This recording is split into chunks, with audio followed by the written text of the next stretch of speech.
हनुमान जी खुद पहुंचे अपने भक्त की रक्षा के लिए। जानिए एक ऐसी ही अविश्वसनीय कहानी। नमस्कार, आपका स्वागत है।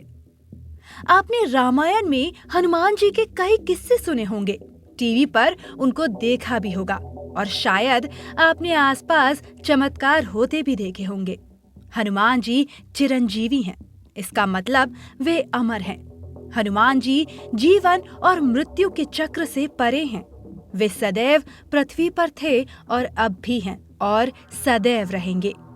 कई सारे लोग घने जंगलों में और कुछ तीर्थों पर हनुमान जी के चरणों को देखने का दावा करते हैं, उनकी निशानियों को देखने का दावा करते हैं।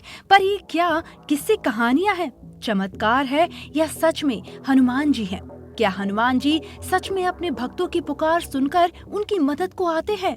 क्या लोगों का विश्वास सही है?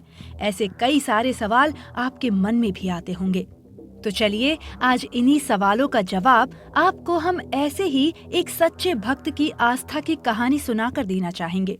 इस कहानी को सुनकर आपको भी ये विश्वास हो जाएगा कि अगर आपकी प्रार्थना और भक्ति सच्ची है तो आपके ईश्वर को आप तक जरूर खींच लाती है और आप बड़ी से बड़ी मुश्किलों से पार हो जाते हैं।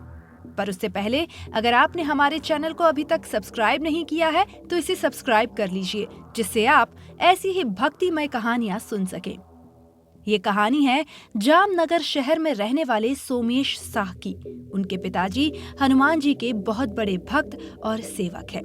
इसीलिए सोमेश भी बचपन से ही हनुमान जी को ही अपना आराध्य मानता है।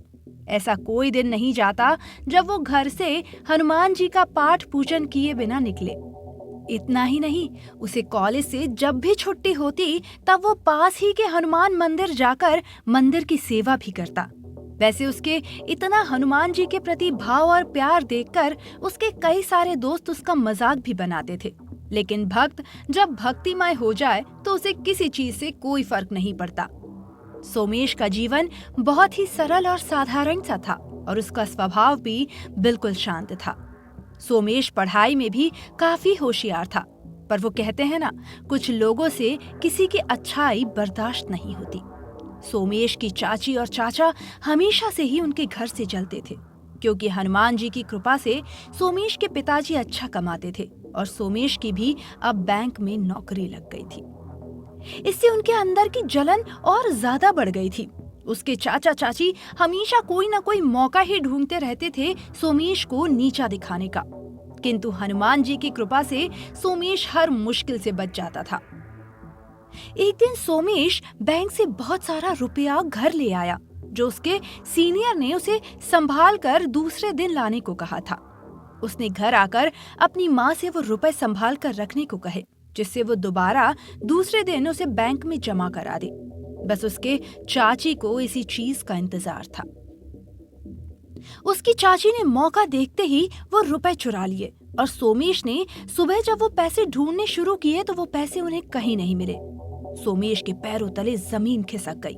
उसे समझ नहीं आ रहा था कि ये कैसे हो गया। और तो और उसके सीनियर्स भी उसके घर पहुंच गए और जब उन्हें पता चला कि पैसे नहीं मिल रहे तब उन्होंने पुलिस को बुलाने की धमकी दे डाली। सोमेश बेबस सा खड़ा था और मन में बस हनुमान जी का सिमरन कर रहा था। उसने हनुमान जी का नाम लेते हुए अपने सीनियर को पुलिस को बुलाने को कहा और सब हनुमान जी पर छोड़ दिया। जब एक भक्त अपना सब कुछ ईश्वर को सौंप देता है तब ईश्वर उसे कैसे टूटने दे सकता है। उसी वक्त कुछ बंदर सोमेश के आंगन में आए, जिनके हाथ में पैसों की गड्डियां थी। सोमेश और सीनियर्स ये देखकर हैरान रह गए कि उनकी आंखों ने ये क्या देख लिया है। ऊपर खड़ी उसकी चाची दौड़कर अपने कमरे में गई तो देखा वहां रुपए नहीं थे। अरे ये चमत्कार ही तो था। ये चमत्कार था या एक भक्त का अपने ईश्वर पर अटूट विश्वास, ये समझ से परे है। किंतु ऐसे चमत्कार उनके साथ होते हैं जो अपने भगवान पर आंखें बंद करके विश्वास करते हैं। अब हम ये आप पर छोड़ते हैं कि आप इसे क्या समझेंगे। किंतु अगर आपके साथ भी कुछ ऐसे किस्से हुए हैं तो हमारे साथ जरूर शेयर करें और वीडियो को लाइक जरूर करें और कमेंट बॉक्स में जय श्री राम अवश्य लिखें। धन्यवाद।